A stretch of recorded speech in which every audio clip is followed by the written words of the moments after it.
Just in case somebody's never heard of Kookaburra Cookies or they're not familiar, you describe them on your website as high maintenance. What sets your cookies apart from any others on the market?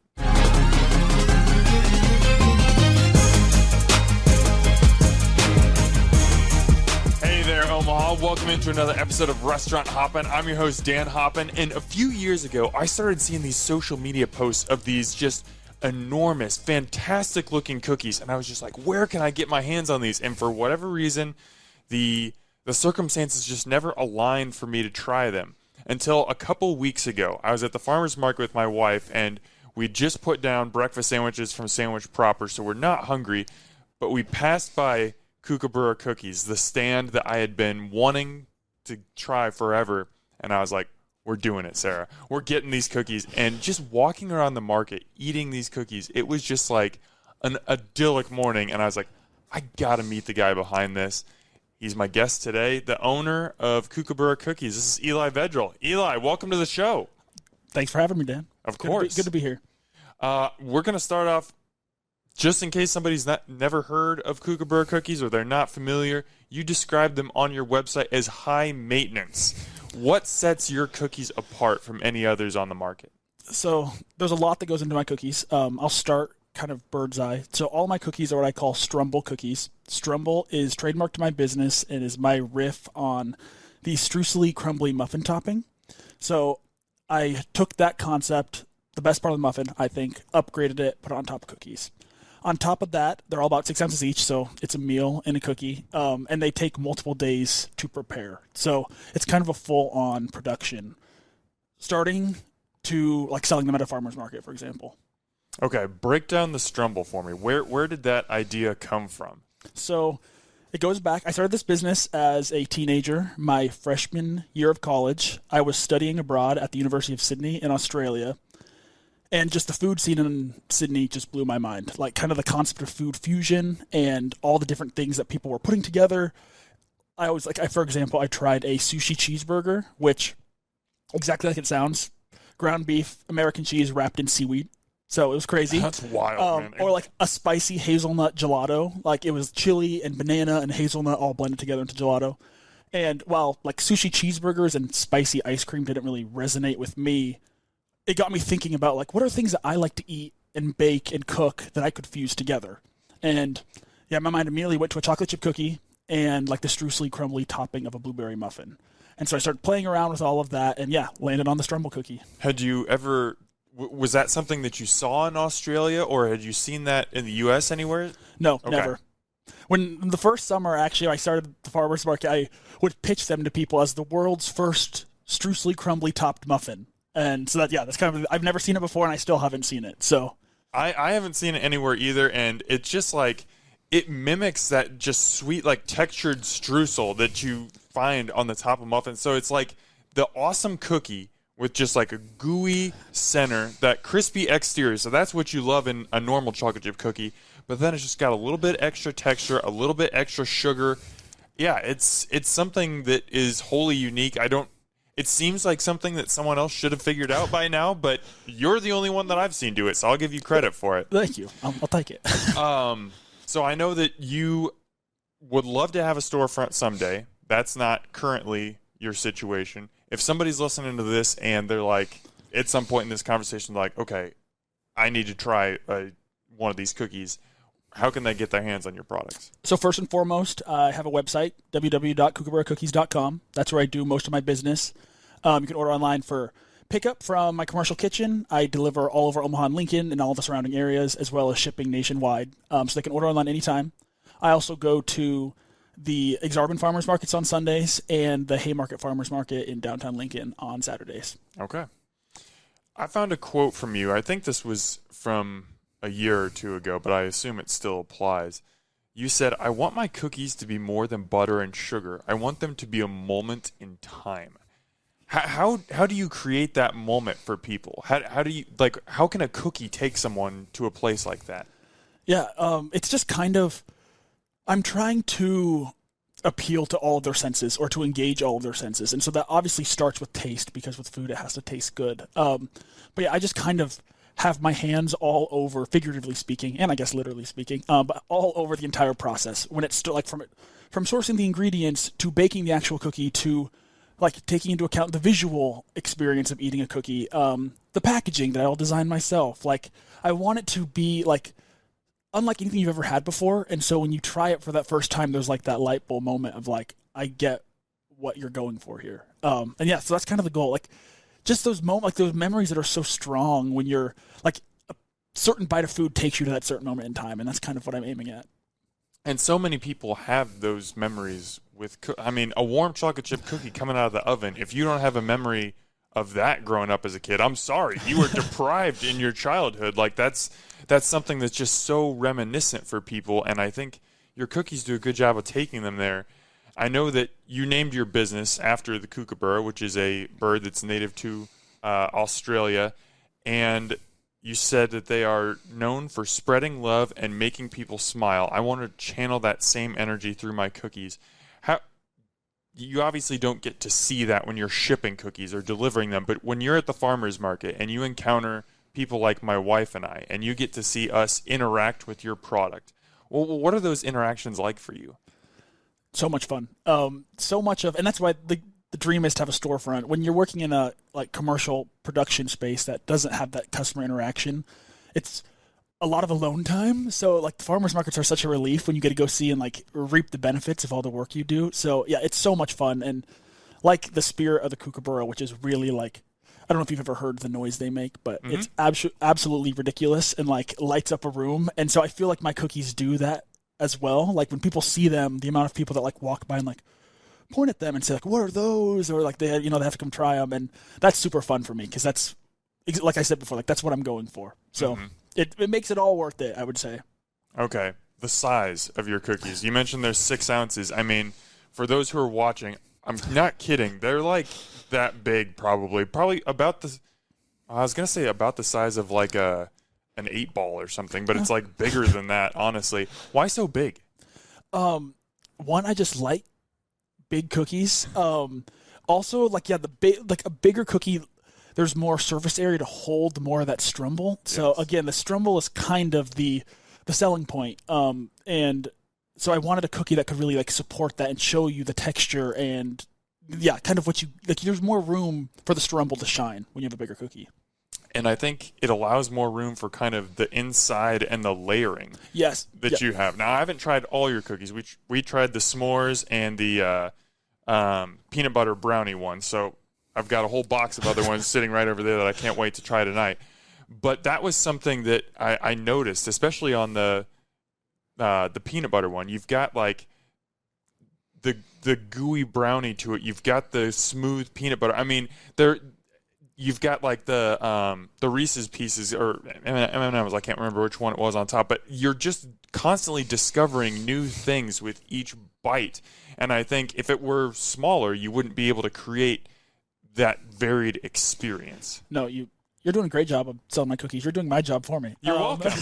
Hire me anytime. Yeah, exactly. So yeah, there's kind of like, and that's what's super fun about having these 2 different components to my cookies is that, there's the whole world of flavor that goes into the actual cookie itself. For the peanut butter brownie example, peanut butter brownie cookie, for example, that's like a super high quality Dutch cocoa powder that I use in that one, which is what gives it that like rich, fudgy, chocolatey flavor.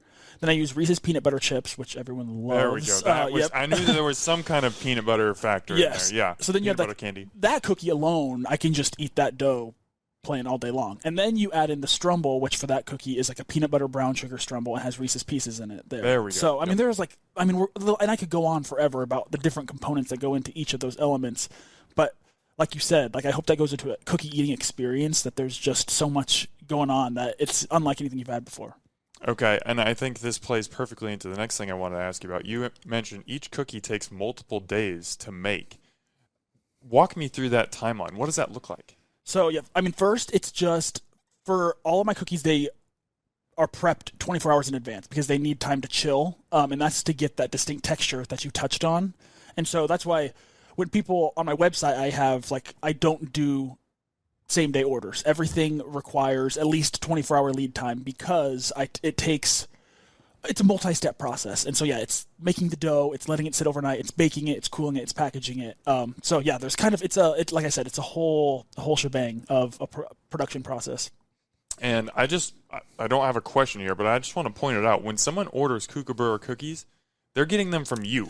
This is not anybody else, mass producing these. Eli's not just the boss who's, looking down from above. No, he's the one he's in the kitchen at Kitchen Council, crafting these things, packaging them, getting them ready to go. It's incredibly impressive, especially considering you started this while you were a college student, while you were a college athlete. We'll get into all of that. But I just want people to know these are handcrafted. Yes. They are made by you.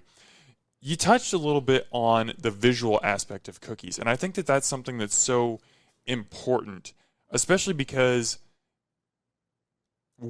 everyone is familiar, with the emoji chocolate chip cookie. They know what a chocolate chip cookie looks like. To catch their attention, you really have to have something that stands out, which obviously you do. And I found another quote by you. You said, "In the age of social media, the visual aspect of the dessert experience has taken center stage. As a result of this trend, I fear the actual pleasure of eating a cookie is being overshadowed by its social media postability." What did you mean by that? That is kind of in, the recent development of people it's really just the social media-ing of everything, where people go to get something solely to post it. They might not finish it, they might not even like it, but it's the buying and posting it to the world that is kind of the value they're getting out of the product. And so I wanted to, I think that's important. And again, the visual element is important, but at the end of the day, it's a cookie and it's got to taste good. And so that's always been my number one priority, and it continues to be. It was figuring out how can I add this visual and experiential element to the cookie that is only the cherry on top to it tasting good. Mm-hmm. So yeah, it's kind of just, it's still at the end of the day, valuing the cookie itself, not, whatever it looks like and whatever, it exhibits for the world. Right. And I love that so much because honestly, when I was preparing for this, I know you've talked about the sushi burger in a lot of your interviews. And as I was first reading about that, I was like, oh, that sounds pretty good. And I Googled it and I was like, oh, that's really interesting. And then I was actually thinking about it and I was like, but does that taste good? Do I actually want that? Or is that just something that somebody's putting on social media because they know it's going to get people to come in? You want to have that balance of, I want to grab you with the visual and pull you in because that's really important. But then I have to deliver. It can't just be a bad experience or then somebody's not going to want to come back. Yes. And it's funny. The reason I always mention that sushi cheeseburger, exactly what you're talking about, I tried it. I ate it. I enjoyed it. Never once in my life have I been like, you know what, I really want that again. It was good and I liked it, but I never I don't crave it. Yes. But with my cookies, I really value the repeat customers, and I have so many people who come every single weekend at the farmers market to get more cookies, and I think that's kind of how I combat the trendification, if that's a word, of the food industry. So you are now a professional baker. You're also a graphic design major. You have a degree now? Yes. Yep. Yes, you have a degree. How do you blend those two pursuits with Kookaburra? So growing up as a kid, I loved to bake, and I always enjoyed art. And when I was trying to figure out what to do with my life before I started the business and picking a major in college, I stumbled upon graphic design just because I felt like it was the responsible next step to liking art. So yeah, I started that. The cookies actually, if we're going to go a little bit into the backstory, it was my freshman year of college. I was looking for work. That was 2020, so we all know what was going on in the world. Couldn't find anywhere that was hiring, but I wanted and needed to build a portfolio for my graphic design career, my budding career, and no one was hiring. And so I thought, I've always loved to bake. I'll start baking cookies with this idea I had in Australia, build a website, make a logo, do some food photography, all of that. And so really it was kind of the merging of these two passions of graphic design / art and baking that created the business in the first place. If you'll allow me, can we back up a little bit further, even before 2020, back before absolutely the lonely times? Because I know that you developed a love of cookies and really a love of baking because of your parents' one snack rule. Can you tell me more about that? Yeah, absolutely. So my parents had a very strict, we'd get home from we'd get home from school, we get off the bus, and I remember my siblings and I so distinctly like sprinting up the driveway, and we'd always go to the pantry right away because my parents had this one rule, one snack like after school rule, and so like we would go in the pantry and it would be basically like you're picking between like a granola bar, like a pudding cup, or like an apple, which no one ever chose. But that was kind of the options that existed to us, and like I remember feeling that was the biggest decision of the entire day. So yeah, no, that they had that. I don't know where that rule came from, but it was very formative for my baking career. Well, why? So yeah, I ultimately discovered that while they could like kind of police and track how many snacks I was eating, because of the wrappers, if I offered to make like chocolate chip, this is such a kid thing. I love this so much. No, it was so if I made chocolate chip cookies, which everyone was super happy about because neither of my parents baked at all, I could eat as much of the dough, kind of like sneaking it when they're not looking, and as many of the cookies as I wanted because they don't know the yield size of the recipe like this. So yeah, I kind of learned that was the loophole that would allow me to have more than just one snack after school. So at what point does your cookie making evolve from this is my loophole to eat more cookies to wait a second, I actually like enjoy doing this, like baking is fun? That's a great question. It started just baking for my family at home, and that was probably elementary school when it was elementary school. As I got into middle school and high school, homeroom became a thing where you would meet every day for like our teacher to read announcements, and you were for some reason allowed to bring food for homeroom. And so it was kind of like the community. Like it sounds a little bit cliche, but I was the kid who would just bring a random baked good every day, at least once a week. And that's how to become a popular kid, man. It worked so well. But yeah, that's kind of where I got addicted to just like what baked goods could do is because people rarely brought food to homeroom. So if you do regularly, people like you. So that's kind of where I started to just enjoy and letting my creativity run wild in the bake. Like, cause I would bring the most random things. Like, I think at one time I made like cucumber cookies or something like that. Like they won't ever go on the Kookaburra menu, I don't think they were very good, but people still loved them and ate them all. So I guess we eat zucchini bread. What's wrong with cucumber? Or maybe there was zucchini. I can't remember. But anyway, regardless, it was kind of the evolution of like baking at my home to bringing it to homeroom at school, and then ultimately to pandemic and all of that brought me here. So I know that trip to Sydney was very formative for you, especially in the formation of this business. What took you there originally? I was part of studying abroad, essentially. I went to Creighton University here in Omaha, and I was I was in their Global Scholars Program, which was a program that would allow me to study abroad one semester for all 4 years of college. Oh, wow. And so Sydney was my first semester freshman year. So right out of high school, growing up in small town Nebraska, to Sydney, Australia. And obviously, you talked about some of those fusion foods, but what were just some of the experiences there that really grabbed you? Because it sounds like that was the time where maybe you didn't decide, but the idea was at least lodged in your head. Food can be a career.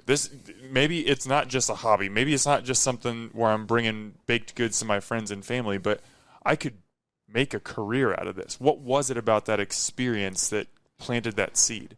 Yeah, maybe it is just, again, like I grew up in Wahoo, Nebraska, which is a small town of like less than 5,000 people.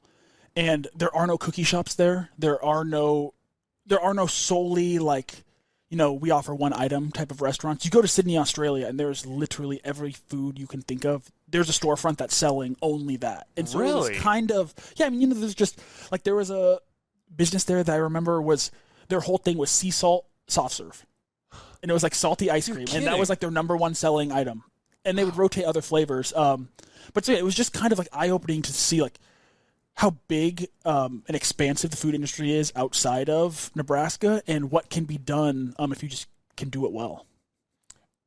And that's something else that I wanted to ask you about, because we've got a lot of great bakeries in Omaha, and you can talk about Sweet Magnolias, talk about Bubbly Tart, Butter Marshmallow, Cater Fair. There are so many, but they all offer several things. Most of them offer cookies, but they're not just picking that one lane. They are offering cake. They're offering cupcakes. They have different breads. you decided, no, cookies, that's going to be my focus. And it sounds like you have the talent and the capability to bake other things, yet you are laser focused on cookies. Why?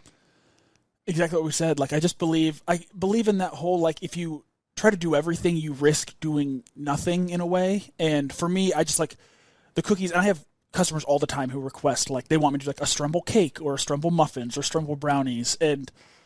But for me, it's always just been like cookies are the favorite dessert, and I'm so obsessed with the quality of the cookies, and like that's just always gonna be my girl. Like, I can't go away from that. Okay, so we're into 2020 now. I believe it was your aunt works at Bulu Box? Yes. And you had a formative conversation with her. Take me into that. How did that conversation fuel you moving forward into launching Kookaburra?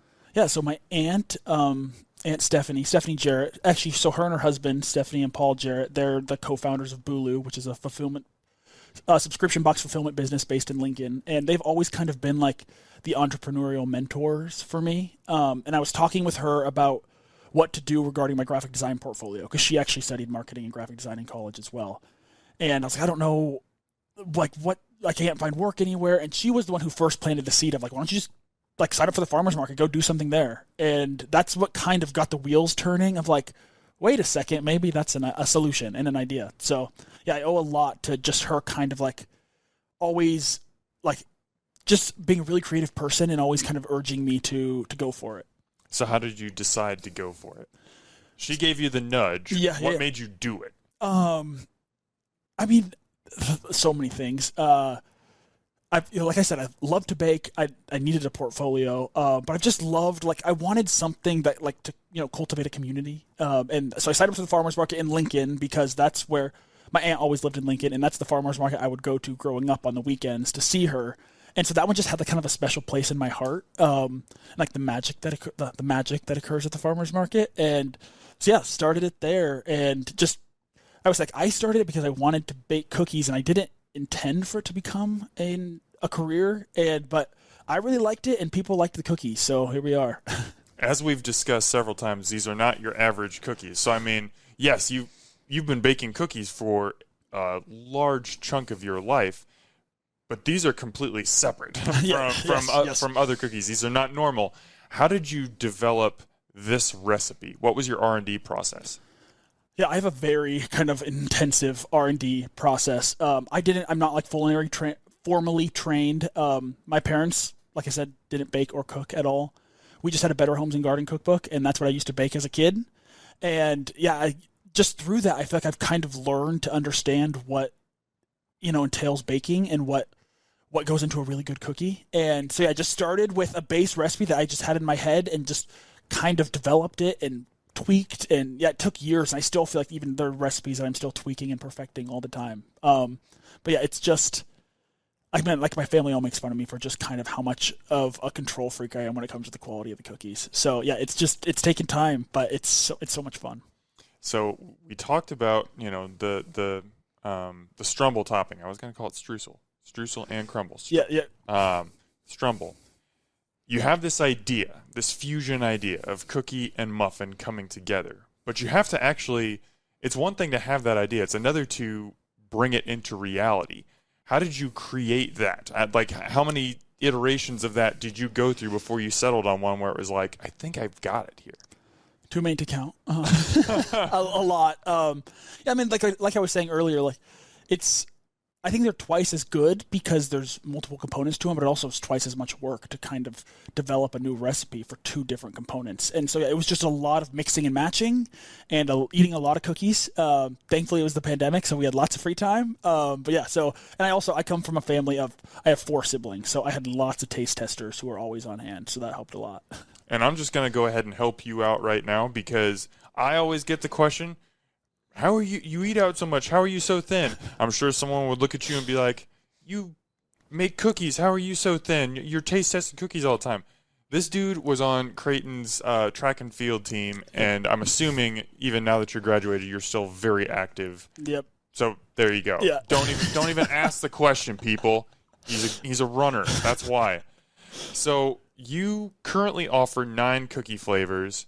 There are some that are seasonal that move in and out of the rotation.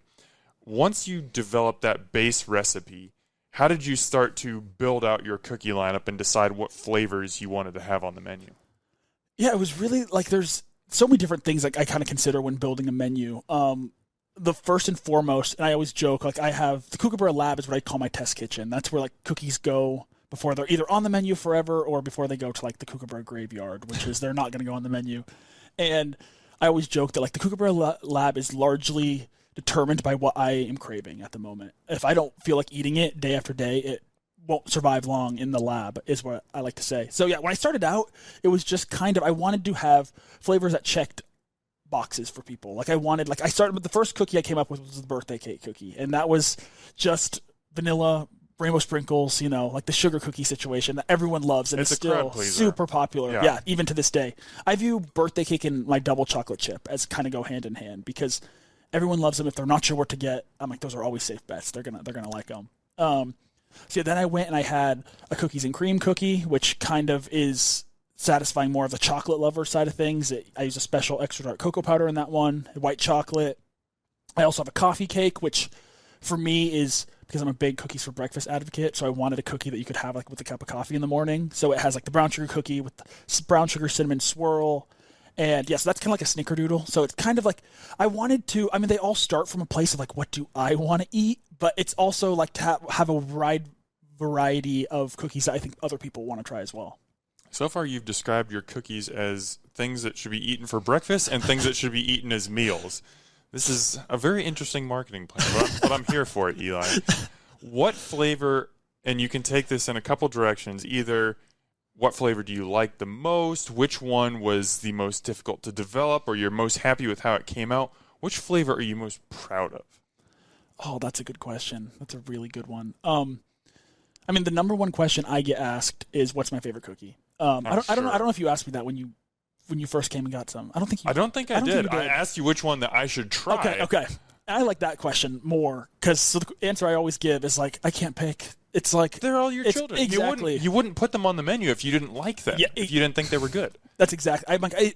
They're all there. I say I have a cookie for every mood. It really depends on what mood you're in for what cookie I would personally reach for. And so, which cookie I'm most proud of, though. The coffee cake, because I use like this brown sugar cinnamon filling, has taken so much R&D to get just right. So I'll say that one, but it really just like I feel like there's a story behind every single one of them. So it just depends on how I'm feeling on a given moment.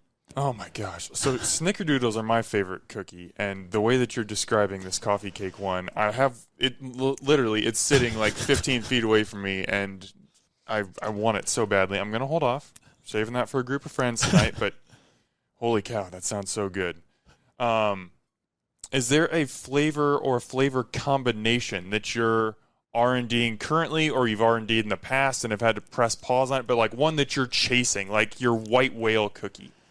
I have so many ideas into the lab. I would love to do just along the lines of like, the streusely crumbly topping, and where I derived inspiration for that idea was the blueberry muffin. So I've throughout the years have done kind of iterations of a blueberry muffin inspired cookie.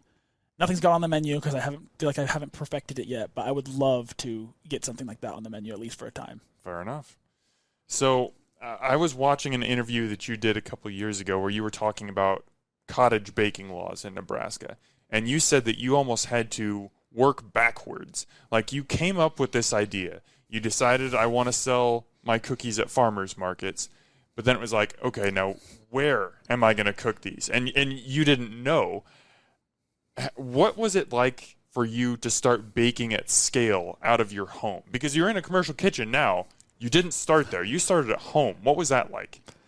Oh, that was an adventure. That was a crazy time of the business. And like I said, like I come from a family of 7, so there's a lot of people needing to use that kitchen.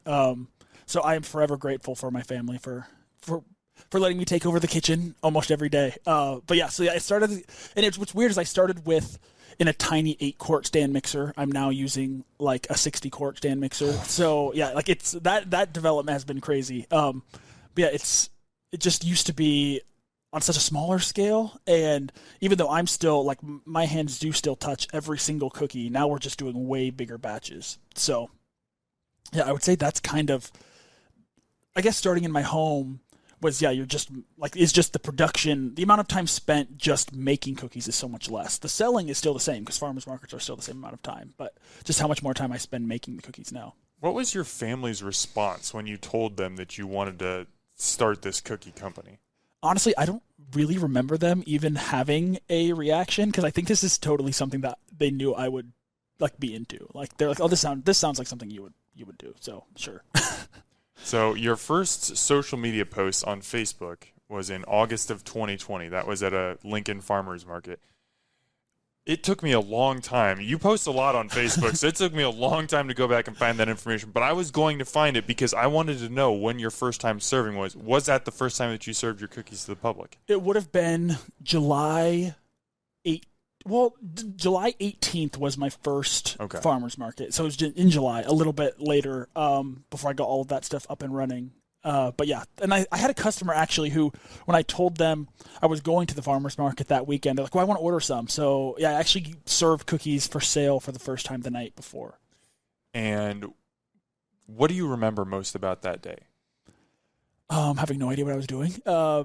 Just kind of like really, as the business evolves, you kind of pick up on the patterns of what customers want to know. Like there's honestly like 5 questions that I get the most at farmers markets. And that first market, you don't know any of that. So you're just going in completely blind. And I just remember how much fun it was kind of explaining it to people for the first time and really not knowing what I was doing. Like there was just there's something special about kind of just really having no idea what I was doing. What were people's reactions?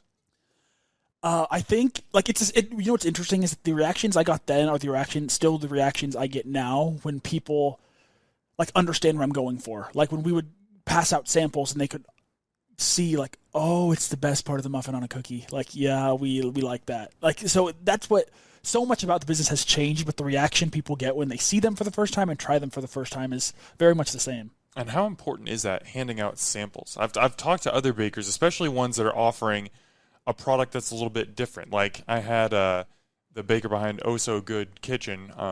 You probably know her, Mia, because she works at a kitchen council too. But she said she had to hand out so many samples of ube cookies because there's these bright purple cookies and they look great, but it also kind of like, do I want a purple cookie? I've never had that before. No one had a strumble cookie, so like it kind of sounds good, but it's like, do I want to spend $5 on that before I know what it is? How important were samples early on? Yeah, they're a very useful tool. And just like you have the customers who walk by and are kind of interested in getting a cookie, but they're not sure, and samples would always convert them. So they were very useful in the early stages of business. I still use them on occasion, just to kind of depending on how I'm feeling. But yeah, no, they're very helpful. You're more established of a brand now, but especially early on. This still applies to you now, so I'm not trying to say that you backed off at all, but early on, you hustled. I mean, in addition to farmers markets, I found you did pop-ups at the Inner Rail, the Volleyball Academy, cross-country meets, Millwork Commons. I mean, I could go on and on and on. Dozens of different locations where you popped up and sold your cookies. You took them into teacher appreciation days at schools. How important is that for a small business to just constantly show up? I think that's everything, especially early on when the people who even know about your business, that number is so small. I remember I still do a lot of events, but I can tell as the business grows, there's just less time to do events, especially the smaller ones. But yeah, I think it's so important because it just gets your business out there, and if the product's good, it's going to win you over customers. So I think the samples is a great tool in just converting people and raising awareness about what you're doing with your business. This isn't a good question. It's not a well-formed question, but I'm going to ask it anyway. And that's just how. You were, again, you're doing this full-time now, but you started this as a college student. So, I mean, that's enough right there. I was in college. I could barely handle being on the intramural basketball team and handling my studies at once, much less being an actual athlete and then having a business that's burgeoning on the side. How did you compartmentalize all those things and keep everything running together so nothing slipped? Oh, that is the question. I always there was just kind of and I like the uncertainty, and just like every day's completely different, and you just wake up and you can't really plan because you don't know when you're going to get orders and when someone's going to have a wedding that they want cookies for, and all that type of stuff. And so it really was just you wake up for the day and you look at what needs to get done and you do it, and that might mean baking at midnight, that might mean like napping in your car between classes because you're up late. Like it just, it was kind of, or skipping class so you can bake cookies. Like that was kind of my college career, and it really was like, I wish I had a cheat code for it, but it was really just like an adventure every day. You just made it happen. Yeah, exactly. You just made it happen.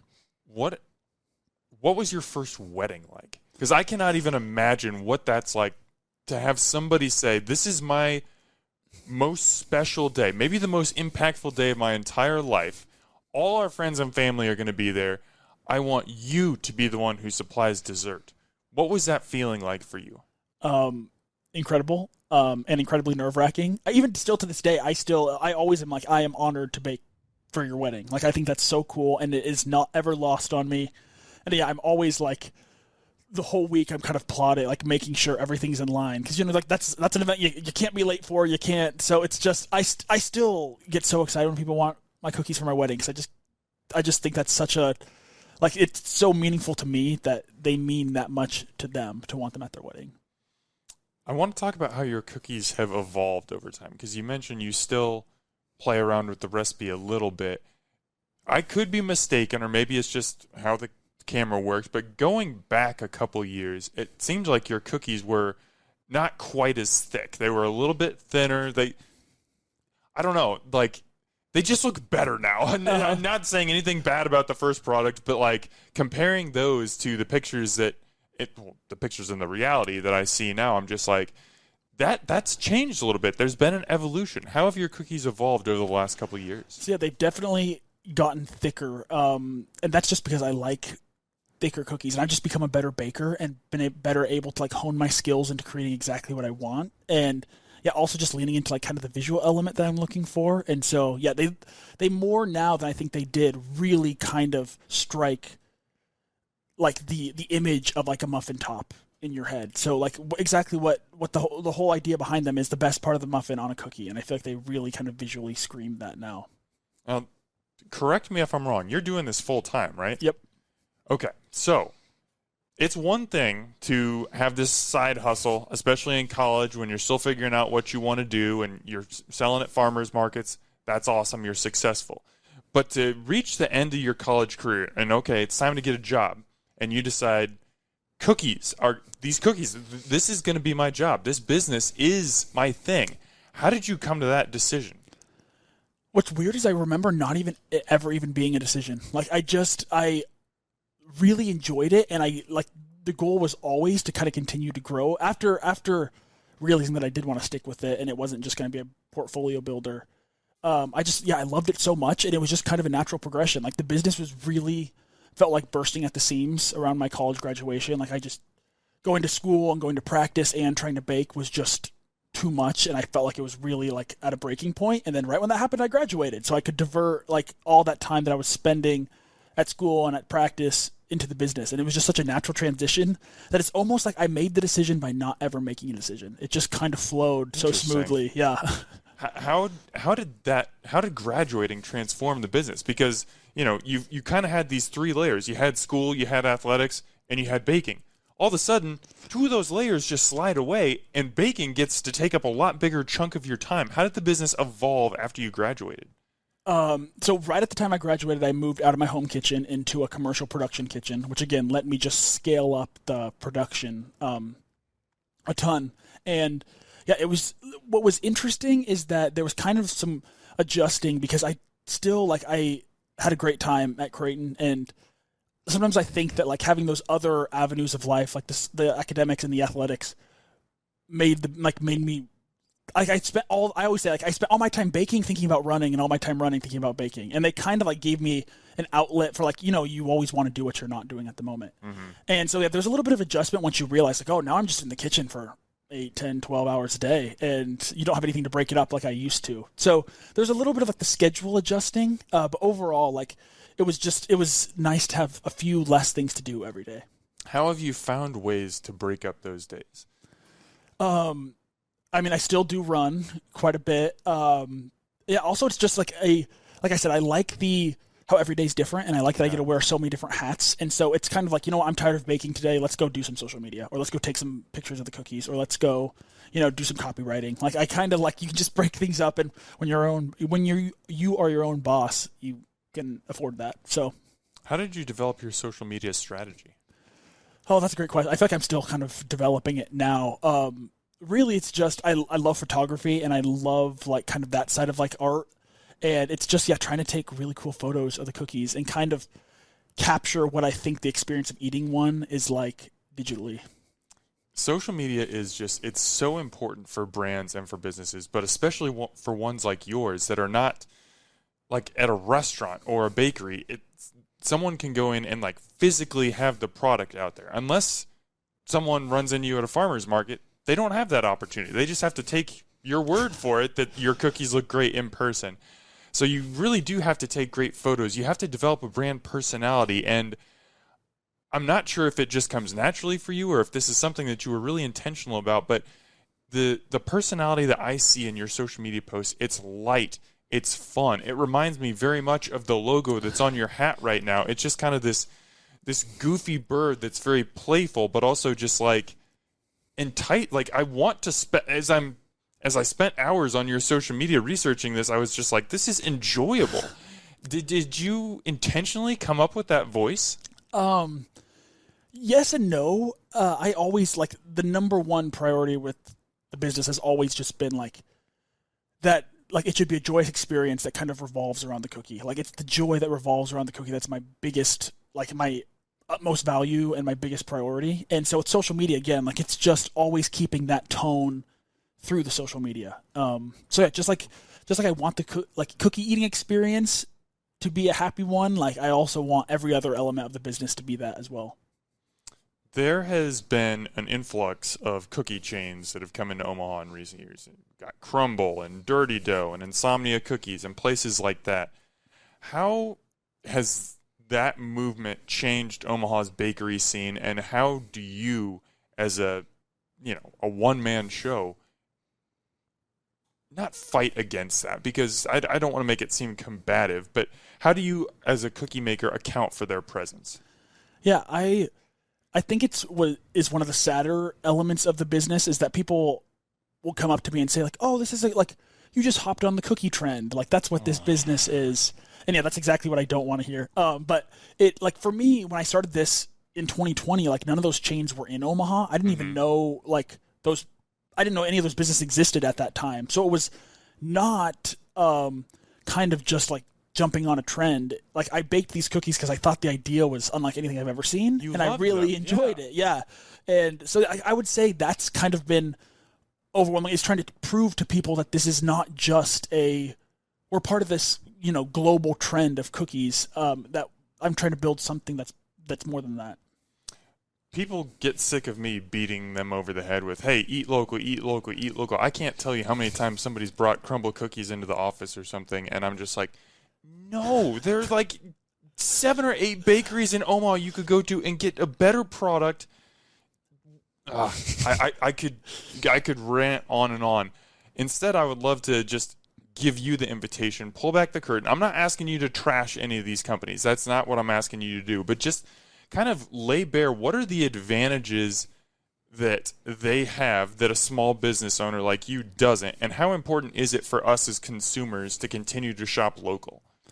I mean, I think with food and with I grew up in Omaha, like in and around Omaha my entire life, and so like those memories are just kind of intertwined, and so I just feel so much passion about being a part of the Omaha food scene. And like when the tornado struck Elkhorn, like I did a whole donated 100% of my profits for that community. Like that's always been a big part of the business, is engaging in the community that's around me. Like you have these big chains that come in and they don't interact in the same way because they don't know the community. Yeah, exactly. Like they didn't do a pop-up at that high school down the street in like the basement by the janitor's closet like I did. So like it's just like this is where the business has been built here, and so I'll always like just want to show up and bake for the community whenever I can. He doesn't have to say it because he's a professional. I'm not a professional, so I'm going to say it. Quit buying crumble cookies and buy Kookaburra Cookies. We've done so much talking about how Kookaburra came to be and how it's evolved. When you look into the future, what do you see? Right now, like all my attention is going to that first location. The dream since day one has been to have my own kitchen and storefront. My favorite way to eat the cookies has always been and still is when they're fresh out of the oven and they're like warm and gooey and the outside's all crunchy. And when you have to package them for markets, that changes the texture a little bit. So yeah, having that first location where people can come in and try a cookie warm out of the oven is the number one priority. From there, I would like to grow it to have multiple locations, but I'm not really sure where and on what timeline. So yeah, I'm really just trying to find that first space. Is there a way that and I know there's nothing like eating a cookie fresh, warm out of the oven, but is there a way, microwave, air fryer, anything that you would recommend to people to get as close to that experience as possible? Yeah, my personal favorite way, everyone has their own method for how they eat my cookies. Like I had teammates who like to put them in the freezer and eat them when they're cold, straight out of the freezer. One of my friends likes to eat them out of the fridge when they're cold. I'm warm all the way. So you can microwave is for when you're just wanting a cookie right now. Like I think 8 to 10 seconds in the microwave is pretty good. My favorite way though is the air fryer. And not everyone has one, so that's why it's a little bit like it's just if you do. But like 300 degrees in the air fryer for about 4 to 5, maybe 6 minutes. Just check it often because air fryers can darken things quickly. But yeah, that really kind of replicates the crunchy outside and the gooey inside that the oven does. The air fryer is such a stupid hack, man. I love that thing. Like I resisted it for so long, and now we cook pork chops in it, we cook vegetables in it, we cook everything in it. The fact that now it can warm my cookies up too, it just continues to get better and better. Yep. Yeah, you have to report back on how you feel about the air fryer. Will do. I will be doing that tonight. Okay. 2 more questions for you, Eli, before I let you get out of here. These are things that I like to ask just about every guest that I have on, and I think you're going to have an interesting perspective, being a baker and someone who's not a chef or a restaurateur. What is one thing about the profession of baking, about baking professionally, that you feel most of your customers don't understand that you wish they did understand? Okay. With my cookies, what I would say is kind of with this. So my cookies do not they all contain super simple, high quality ingredients and 0 preservatives whatsoever. And that's something I take a lot of pride in and is very important to me, that they're not meant to be baked and sit on a shelf. And like I've had grocery stores approach me. I've had just retailers of all shapes and sizes reach out about selling my cookies in their stores. And my answer is always the same. And it's like, I would love to, but they're very the baked, I take pride in the idea that there are literal hours between when those cookies come out of the oven and when they're in your hands. And that's keeping that time as small as possible is my biggest priority. And so I would say the cookies are made to be enjoyed right away. There's no preservatives in them. The ingredient lists are as short as I can make them. And they're just meant to be enjoyed in the moment. And they're not meant to, just like I said, they're a moment in time. I love that, especially in a day and age where you look at a package of anything, but cookies included at the grocery store, and half the ingredient list is 60 things long, and you can't pronounce 70% of them. You're just like, uh-oh, what am I putting on my body here? And to get you out of here on a positive note, what is your favorite thing about this profession? I kind of touched on this earlier, but just kind of the overwhelming amount of joy that revolves around a cookie and just baked goods in general, but specifically a cookie. I always think people either come to get a cookie in kind of 2 states of mind. 1, they're already in a great mood and they're going to be even happier when they get a cookie. 2, they're not in a great mood, but they're coming to me to get a cookie. Improve their mood. Exactly. And to kind of get to be the dealer of that emotion is incredibly special and so much fun, which is again why farmers markets are so much fun, is to kind of get to be a part of everyone's day in that way. Well, Eli, you are doing it. I mean, I can definitely confirm Sarah and I weren't even having a bad day. And our day when we tried those cookies, it went from very good to just exponentially better. I cannot wait to try more of these. I'm telling you this, people. try not to be a prisoner of the moment, but that brownie peanut butter cookie, I know I'm mixing all the words up, but might be the best cookie I've ever eaten. I'm honored. Thank you. Go to the farmer's market, get these cookies, order them online, however you can get your hands on them.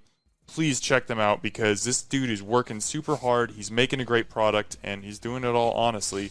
Eli, thank you so much for your hard work. Thank you for giving some time to come on the podcast today. I really appreciate it. No, thank you. I appreciate you having me. Omaha, as always, thanks for eating with us.